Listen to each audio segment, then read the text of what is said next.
બોલો. હવે આજે ઇન્ડસ્ટ્રીની ભાઈએ વાત કરી એ કોંગ્રેસની દેન છે અને કોંગ્રેસ જ્યારે રાજમાં હતું ને ત્યારે એમણે શરૂઆત કરેલી ત્યાં તમે જાઓ તો જંગલ હતું, પરંતુ અમન પટેલ સાહેબ, રાજીવ ગાંધી એમણે મળીને કે આ એરિયાને ડેવલપ કર્યો અને ઇન્ડસ્ટ્રીઝ લાવ્યા અને ભરૂચ જિલ્લાના લોકોને અને આસપાસના લોકોને રોજગાર મળે. પરંતુ આ લોકો જ્યારે શાસનમાં આવ્યા ને તો આજે બહુ દુઃખની સાથે કહેવું પડે છે કે ભરૂચના નવજુવાનો એજ્યુકેટેડ છે પરંતુ એમને અહીંયા રોજગાર નથી. 80% લોકો બહારના બીજા સ્ટેટના લોકો રોજગાર મેળવી રહેલા છે. એટલે આજે ભરૂચના જિલ્લો એજ્યુકેશન હોવા છતાં બાળક આજે સ્ટુડન્ટ ભટકી રહેલા છે તો આ બીજા રસ્તે જવાના જ છે. અને એમના એક જ એમને રેલીઓમાં ભેગા કરવા ભારતીય જનતા પાર્ટીનો કે ભાઈ બેકાર છે તો શું કરશે, રેલીઓમાં લાવે. અત્યારે વિડીયો પણ આવી રહેલા છે કે પૈસા દઈને રેલીમાં લાવે તો એમને પૈસા પણ નથી આપતા.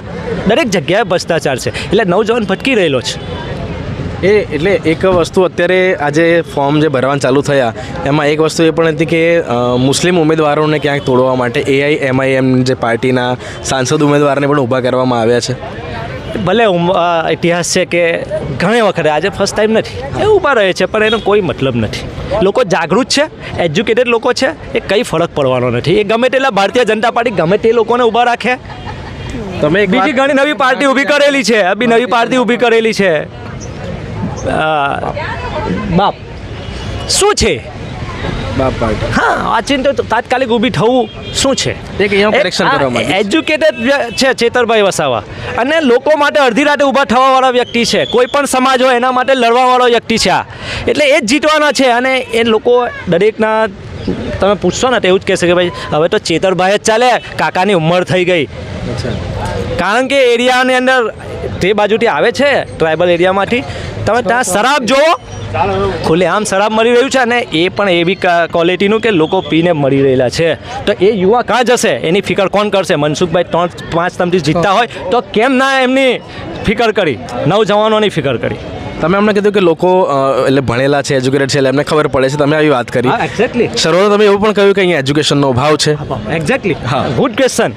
તમારા ક્વેશ્ચનને હું બિરદાવું છું. એનું કારણ એક જ છે કે જે એજ્યુકેશન લઈ રહેલા છે ને સાહેબ, એ પ્રાઇવેટ સ્કૂલો અને પ્રાઇવેટ સંસ્થાઓમાં રહેલા છે.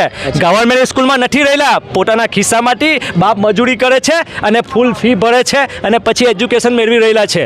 કોઈ ગવર્મેન્ટ સ્કૂલમાં નથી, ગવર્મેન્ટમાં તો ટીચર પણ નથી અને ગુજરાતી લખતા વાંચતા પણ નથી આવડતું. તમે મારી સાથે ચાલો, કેટલી સ્કૂલો ભરૂચમાં બંધ થઈ ગયેલી છે અને ગુજરાતની વાત કરો 6000ની ઉપર સ્કૂલો બંધ થઈ ચૂકેલી છે. એ સાનું એજ્યુકેશનની વાત કરે, એ પોતે જ ભણેલા નથી તો શું દેશના બાળકોને ભણાવવાના છે? તો જે લોકો ભણેલા નથી એ લોકો તો કદાચ જે વોટ છે તૂટવાની શક્યતા ખરી ને એમના તો. જે લોકો ભણ્યા નથી હવે ઓળખી ગયેલા છે. અચ્છા. હા, એ ઓળખી ગયેલા છે કે આ લોકો તો ખાલી છેતરવા જ આવે છે. મોટી મોટી વાતો કરવા, 15 લાખ આપીશું, 2 કરોડ રોજગાર આપીશું, આ આપીશું, પેલું. હવે લોકો સમજી ગયા ખાલી વાયદાઓ કરે છે.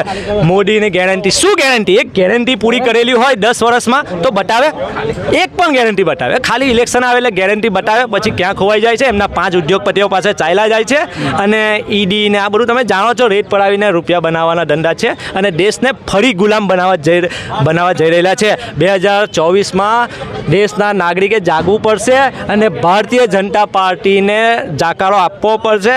કારણ કે આજ જો 24માં નહીં તો કદી નહીં, એ પરફેક્ટ આ વાત છે. એટલે એક્ટિવ થવું પડશે અને તમારા માધ્યમથી હું તમારો આભાર માનીશ, તમારા માધ્યમથી અપીલ કરીશ જનતાને કે આ દેશ બચાવવાની જરૂર છે. કારણ કે આજે રાહુલ ગાંધી જુઓ, રાહુલ ગાંધી એક એજ્યુકેટેડ પર્સન, દેશમાં ક્યાં ભણેલા છે. પપ્પુ કહેતા હતા પણ બધી એમણે જે કંઈ ભવિષ્ય એમણે કીધું ને કે આ થશે, કોરોનામાં આ થશે, આ બધી સાચી વાત. કોરોનામાં થાળી વગાડી, તમે શું કર્યું? વેક્સિન કે જે ફેલ કરેલી છે, અને તેને દેશમાં વહેંચવામાં આવી. કઈ લોકો મૃત્યુ પામ્યા, કઈ જવાન માણસો જે વેક્સિન લઈને એટેક આવી રહેલા છે. તો તમે તો દેશના લોકોના જીવ સાથે તમે તો ચેડા કરી રહેલા છો.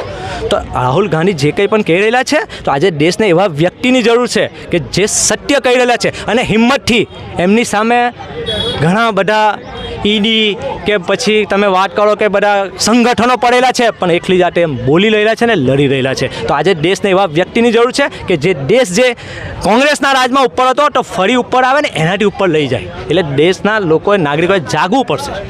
આપણી જોડે અત્યારે કાકા પણ છે. કાકા શું નામ?